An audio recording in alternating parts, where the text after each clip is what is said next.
स्वातंत्र्यवीर सावरकरांचे अपरिचित पैलू आणि आजच्या भारत या विषयावर जोग यांचे भाषण झाले. त्यास अनेक डोंबिवलीकरांनी गर्दी केली होती.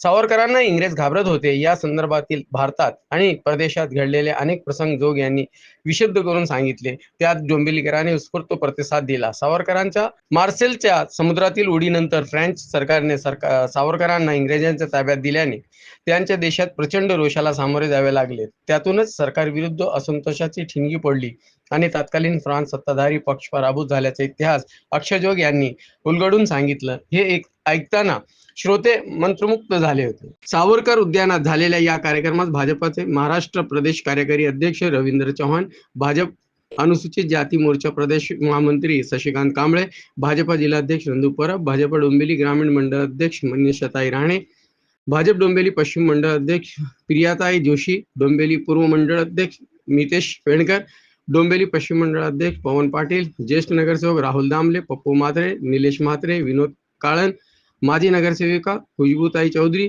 रेखाताई चौधरी आणि समस्त सावरकर प्रेमी डोंबिवलीकर उपस्थित होते.